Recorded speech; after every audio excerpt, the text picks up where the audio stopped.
As I speak with Australians, I notice that they're so frustrated and upset about the cost of living, but they don't really know what can be done about it or the role that government plays in getting the economic settings that underpin prices right or wrong. But there's some really interesting work going on in some US states. One example is Maine, about properly reforming the way that government works so that it's not just reducing spending growth, but actually reducing spending in a way that lowers inflationary pressure and helps lower the tax burden and intrusion of government as a whole. Actually, some pretty cool stuff. So I spoke with Darren Brady Nelson, an economist whose work has influenced governments across the Anglosphere. And I started by asking him how different government policies raise the cost of living. Yeah, look, I'll try to give you something that you don't often get from a lot of the Australian economists, even some of the more free market oriented ones. The dirty little secret is government is kind of the main driver of the cost of living in Australia or the US or anywhere else. Kind of on two fronts. One is through printing just too much money. That's the Reserve Bank of Australia. That's their responsibility. So that actually jacks up the demand for all sorts of products and services. It doesn't usually hit in a uniform way, but ultimately over time, that is actually the key driver of inflation. So what's the prescription then for governments to take in order to put downward pressure on the inflation of the prices of everyday goods? Well, basically, they need to stop printing money like drunken sailors.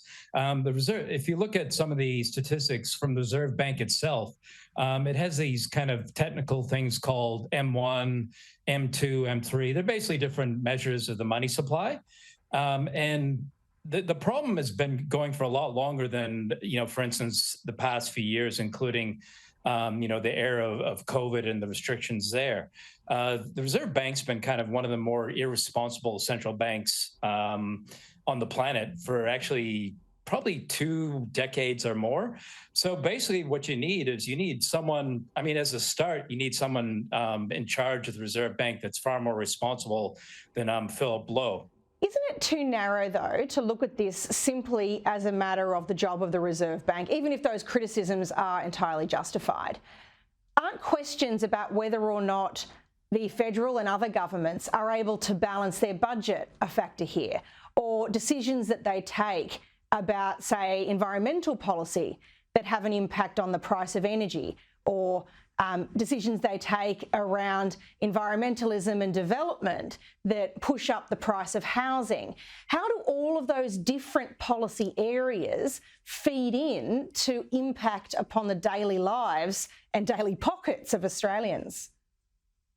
Yeah, look, you're right, Amanda. That's also part of the equation. To make it kind of simple, the money side of things affects the demand side of the economy. And then on the supply side of the economy, the things you mentioned, the regulations in particular, say on housing, on energy, those two are like classics. So that basically restricts the supply from the market. So those two combined are the cause of why you see the sort of levels of CPI, for instance, which is just one measure of inflation. It's an imperfect measure. It's probably the best one, but it even CPI has been capturing some of the scary things that people see in their daily grocery bills and their daily electricity bills, et cetera. Another factor is as you mentioned, government spending and government borrowing. That also starts to restrict the market supply of various goods and services. And on the debt side, governments go in, they need to fund their deficits. So they start crowding out productive loans to small and medium-sized businesses, loans to households, sensible loans to households, not so much sort of credit cards and that sort of thing. So you're right. Both of those things come together on the demand and the supply side to make prices go up. I think it is really helpful for people to understand the difference between policies that affect the demand and those that affect the supply side.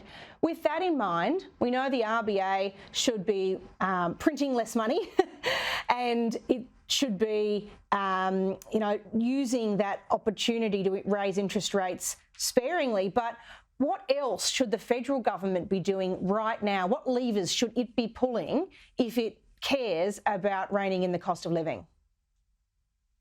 One thing that the Australian government and the various state governments around Australia, and this is the same in the US. I did a project recently for the Maine Policy Institute. That's the state of Maine in the US, and I actually took an Australian approach to reducing government spending. I'll mention it. It'll be kind of maybe go above people's heads. It's called a CPI minus X. So basically, over a 4 to 8 year period. For the Maine state budget, we were trying to reduce spending, because that's something sometimes when you even get good tax reform or some other good government reforms like national competition policy back in the day in Australia, you rarely ever get any serious attempts at, not only just reducing the growth of spending, but to actually reduce actual spending, because all governments just spend, again, using the term like drunken sailors, essentially. There's a lot of fat in government and a lot of ridiculous expenditure.